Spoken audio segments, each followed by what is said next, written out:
Hello and welcome to our weekly IG Live. I am very excited about our guest today. We're going to be speaking to Kavisa Wood, and she is somebody that I actually have the pleasure of knowing in real life, which is unusual. I'm usually interviewing people in some other part of the country, but Kavisa is somebody who is actually a personal friend of mine and has been an inspiration to me for many reasons, but specifically because she who lives what she believes in and really inspires other people to do the same. Today we're going to be talking about self-care as moms. And hello, how Hi, are you? I'm good. How are you? Good. It is so nice to talk to you. It's kind of funny that we're in the same city and we actually live close to each other, but here we are doing this virtually. But it's so good to see you. Good to see you too. Yeah, I was thinking the same thing. I'm like, a lot of people I know online, I've never met in person, Right. but you, I actually know. Yeah, you're one of the only people. I think one other time I've interviewed somebody that I actually knew personally, but it's so good to talk with you. And maybe we can just go ahead and jump right in and you can introduce yourself and tell us a bit about what you do. Sure. So, hi everyone. My name is Kavisa Wood. I'm an IBCLC, which is an international board certified lactation consultant. So I offer in-home consults and also do virtual support and teach breastfeeding classes with my company, Nourishing. I also teach yoga. I teach prenatal yoga at a local studio here in Sacramento. And then I also teach free yoga in the park. I'm a mom of four. I actually met my husband doing the Peace Corps in Tanzania. We were both teaching high school. And together we created this blended family with both biological birth and foster care adoption. So, yeah. Wonderful. Well, thank you for being here. And maybe we could start off by talking about the name of your company, Nourishing Justly, because which also people that's where they can find you on Instagram, Nourishing Justly. To me, it just kind of encapsulates your philosophy and your work so well. So can you tell us where does the name come from and what does that mean to you? Sure. So Nourishing Justly, the Justly is actually an acronym for all the things that I want to kind of keep in mind and daily nourish when I do my work. So I'll give you the quick overview and then I'll go into each letter. So the Justly, J is for justice, U is for umoja, which in Swahili means unity. Both me and my husband speak Swahili. The S is for support. The T is for tranquility, the L is for lactation, and the Y is for yoga. So just to elaborate a little bit more, so like for the J for justice, I've personally experienced racism in the US healthcare system to the point where I almost died because of it. And I've also heard a lot of stories of other people experiencing racism and health inequities and just the way that our system kind of works. So I always want to kind of keep at the forefront that we can make this system more just if more people are working towards that. Even in lactation, there's been cases where medical staff will make assumptions about the parents that they're working with, about like their feeding plan or dismissing their pain. So I just want to always keep that top of mind. For umoja, which means unity in Swahili, to me, community care is very important. I know we're going to talk about self-care, but there's only so much that self-care can do. We need to also think of like the village. We need the village support. We need community support because there's only so much that an individual can do to kind of buffer themselves from the greater system in play. In terms of S, so now we're at support.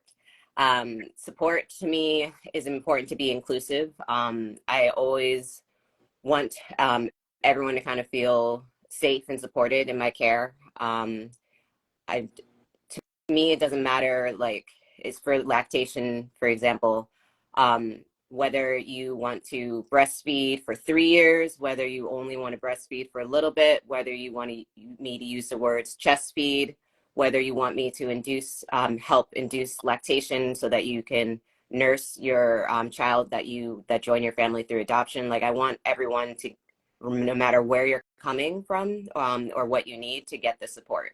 And then in terms of tranquility, that's like finding calm in your daily life, because to me, it's important to nourish people's whole being. So just not just your physical, but also your mental and emotional well-being. So trying to find more ways to be calm, find some peace, because I can give you tons of support and help you with your lactation plan, but if it's gonna endanger your mental health, like, to me, that's not worth it. So I want to make sure that we're keeping the sense of tranquility in mind when we're doing our work together. And then the last two, lactation. Obviously, I love all things breastfeeding and lactation. And then yoga. I've actually been practicing yoga for almost 20 years now. I realized when you asked me to do this call, I was like doing the math. I was like, wow. So yoga has helped me a lot in different points in my life. Prenatal yoga has a special place in my heart, because I'm actually one of those moms who don't actually enjoy being pregnant. Um, Being pregnant for me triggers a lot of like anxiety, body issues, depression, and all that stuff. So when I was able to do prenatal yoga with both of my births, it really helped ground me, and kind of counteract all those things I was experiencing. So that was what motivated me to further, because I was already a yoga teacher in general, but I wanted to do more study and finish my training to include prenatal yoga. So I'm really glad. that is the Jessley. Yeah, I love. I actually, I'm not even sure I knew that was what that it was an acronym. Mm-hmm. It's just obviously. I love how you incorporate all that. And I love that you mentioned the part about that you're one of the people that didn't enjoy being pregnant, because I think one of the things I really appreciate about you is that you're talking about these issues like self-care, breastfeeding, yoga, all of this, but you're doing it in a way that acknowledges the challenges, because I think sometimes people talk about it in this very kind of abstract and think of self-care as just like candles and nice music, or something like that, and they're not really acknowledging the system that we live Mm-hmm. in or challenges that people are facing. So I love that you're always doing that. Thank you. Something Yeah, it's something that I've always appreciated. I think a lot of people, if they are focused on social justice, which, as we know, we need more people to be doing that, it's kind of like they have a checklist of things to be thinking about, like, okay, I need to take care of my kids, I need to take care of my career, I need to take care of social justice. Like, it's one more item on the list. But something Yeah. I've always learned from you is that it's really like the lens that we should be seeing everything in. So even talking about self-care, how do you see it as a social justice issue, in particular for everybody, but in particular for people of color? Mm-hmm. Well, so I don't know if you do Enneagram numbers. Do you do that? No. So I'm an Enneagram 1. If anyone on this live, Oh, Enneagram. yes, Okay, I know I've heard of it some. I don't know. I'm not super that's familiar fine. with it. It was just funny when I was doing the test, because I'm a classic 1, and ones are always thinking in the back of their mind, like, is this just? Is this fair? Like, who's suffering? Like, is this right? So, like, even in childhood, I've always kind of seen with that lens of justice. And as you were saying, yeah, I try to think of it as daily decisions that you make and daily choices that you make. So it could be everything from like the little things, like what you're deciding to read or buy or watch or like consume media wise, to like the bigger things, like where you decide to live, your social groups, how you do business, financial stuff, like all of that you can think of it as, am I being just? Am I being fair? How is this affecting other people? Granted, there's also the lens of privilege. So my economic background gives me some more choices because of that lens of privilege. But then, as you mentioned, the lens of being both a Black person and a woman gives me a different lens as well to see this whole thing through. And I want to share one quote that I thought of when you asked me to do this live. It's from Black civil rights activist and writer Audre Lorde. She says, caring for myself is not self-indulgence, it is self-preservation, and that is an act of political warfare. So for me, racism is literally life and death for especially for Black people in America. It's in every part of society, and we're part of the fight for justice. But I want us to do more than just merely live. I want us to thrive. It's more than just trying to survive like day by day. I want to have some joy in my life. I want other people to have some joy in their life. And I think self-care is what kind of can provide that even though the system is set up the way it is. Especially speaking as a Black person, like we wake up every day, we have to deal with microaggressions and sometimes just outright racism. That can affect, it chips away at like your mental health, it chips away at your physical health. They've done studies that it even affects like our heart health. It affects our whole systems, our whole body. So to me, self-care is a way to kind of recharge, and it's not going to solve the problems, and it won't neutralize the issues that we deal with. But even if you can just get like an hour of pause so that we're not constantly having to live in that fight or flight mode, it can really help. So that's kind of how I think about self-care as a broader sense. Like it's more than just, you know, as you said, lighting candles. It can really help with day-to-day things that we experience. Yeah, definitely. And do you have any tips? I know you mentioned how yoga was really helpful for you. Like, what are some recommendations you have for how people can do that? You know, they're busy with their jobs, with parenting, and with so on. Especially, I think of parenting as such a 24/7 kind of a job. How do you find time? And maybe that, I mean, I know it partly goes back to what you were talking about, community care, about being able to give a break, but get a break. But what recommendations do you have? So yes, I have 4 kiddos. So I feel that. I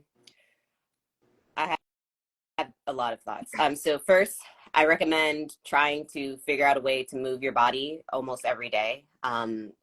We carry a lot of emotional and just everyday things in our actual muscles, in our tissues. And moving your body is really good at letting that go, and also just overall health.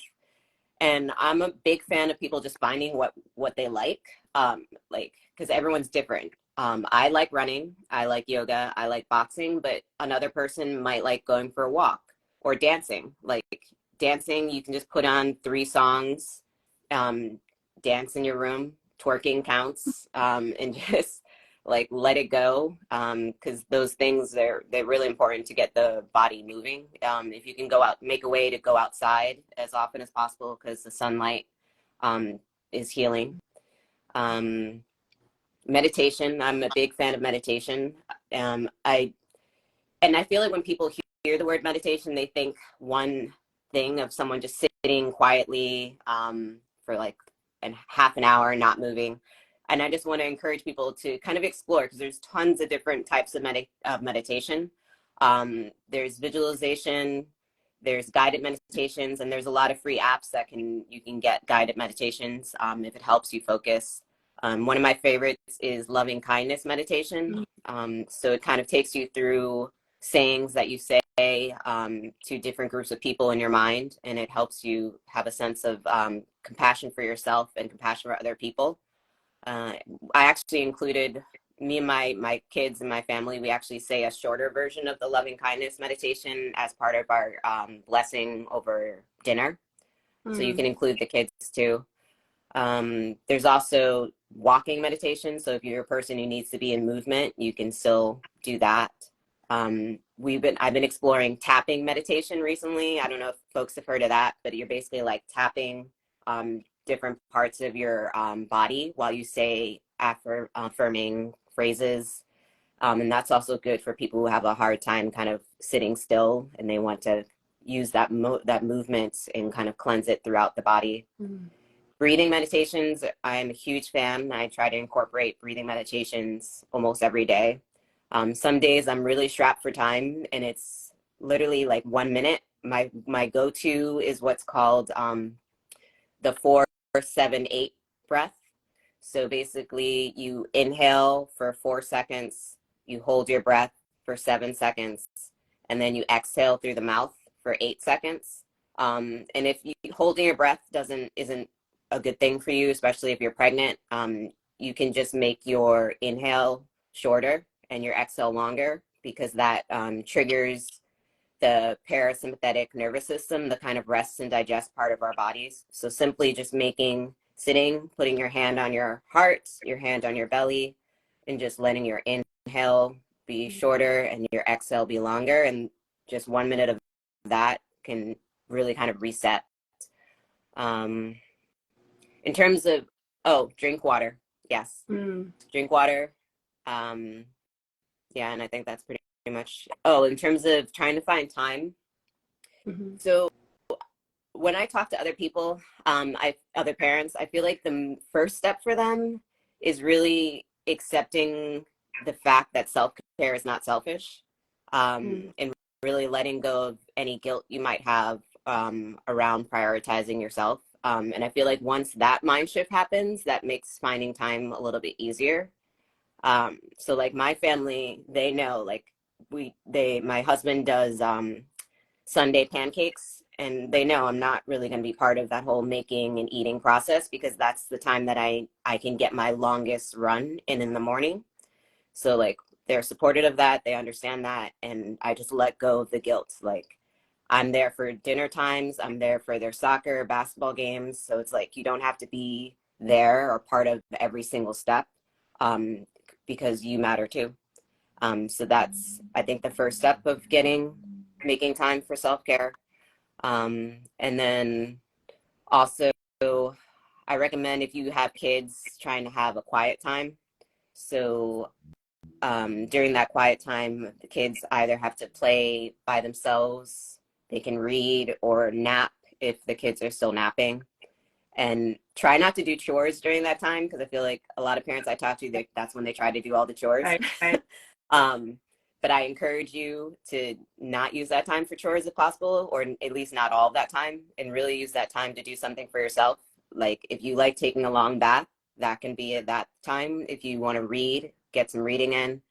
And it also kind of gives your kids the resources in the future to realize self-care and quiet too. So you can kind of make it a whole family thing, if that makes sense. Yeah, and that kind of echoes what you were saying about how self-care isn't selfish. I mean, even for somebody who's kind of struggling with that, just think about the modeling you're doing for your kids, because they're learning, because that they're going to imitate, no matter what you say, they're going to imitate what they see you doing. Yeah. And if you're not prioritizing self-care, they're going to grow up thinking that that's what they're supposed to be doing too, that they're supposed to be doing things all the time, as opposed to this. What a great way to kind of train them on how to take that quiet time for themselves. But something I know we've talked about is that even though self-care is so critical, a lot of times the people have problems with access and lack of inclusion in these spaces that are supposed to be healing spaces, for example, yoga studios or things like that. Can you talk a little bit more about that, and then how do people deal with that when that comes up? Yes. So, sorry, I'm like so far away. It's getting better. Luckily, more and more people are starting to talk about this, especially in the yoga industry. But you're right. A lot of these spaces and events, they're not inclusive, and not just money, but like different bodies, different abilities, different ages, different races. Like there's a lot of ways that these spaces aren't always inclusive. I think social media is actually where you can appreciate the greatness of it. I know it has its limitations, but for me, it's helped a lot, because you can find your group. So like whatever your group is, like for me as a Black woman who likes yoga and running and stuff, whatever that group is, you can find that, and share resources. And in terms of like, what's a safe space that you can explore, and have very blunt conversations. Like I'm all for just straight up asking, like, what local studios do you think are safe for Black people in Sacramento, or like how diverse is the clientele there? Like once you find that group of people that you can talk to, I think that will help. And then financially speaking, if you, whatever your go-to self-care practice is, or whatever thing you're interested in, try just Googling or internet search, adding the word free. You'd be surprised what you can find. Mm-hmm. So for example, for yoga, in Sacramento, for those of you who are local, there's Yoga Moves Us. They have Instagram and also yogamovesus.org, and they do free yoga multiple days a week all throughout Sacramento. Um, I actually teach with them. I try to teach with them for free at least once a month during the summer months, in a park or sometimes in a donated spot, because it is important to me that people can get access to it. And these groups also by nature tend to be more diverse, because I feel like the kind of people who are willing to show up on a Saturday in a park is kind of more broad than the people who are going to go to a yoga studio. Mm-hmm. So I would say try to find what your resources are, try to connect to your social groups online, and be honest. Yeah. And if you're not having this problem, like if you're one of the, if you're not, if you don't identify as like a person of color or person who's often kind of othered in America, then you can ask the questions too. You can, if you look around you and you notice that everyone looks the same in the space that you're in, ask, be like, ask the teachers, ask the yoga studio, ask the owner, like, I noticed all the people here look the same. Have you noticed that too? Do you want to talk about it? Yeah. Yeah, I'm glad you mentioned that. That's important too. And thank you for mentioning all these resources where people can find free classes, more diversity, because I think that it can be such an issue. And I'm also looking at the time, and I don't want to take up too much of your time, so I'll try and see if I can wrap up the rest of this in one question. Because I want to go back to the breastfeeding. You are a certified lactation consultant. You're secretary of the SAC Breastfeeding Coalition, and breastfeeding, it can be such an issue, especially for Black mothers. So I just wanted to, how do you see that kind of as a social justice issue, but also it kind of ties back to the idea of self-care, that you're kind of balancing nourishing yourself and nourishing someone else, which kind of symbolic of what we go through as parents. So how does that kind of speak to that larger issue? Ooh, Sorry, that's a lot that's to try and answer in a short amount of time. Pick whichever parts of that you want. So I guess I'll do the first part. So historically in America,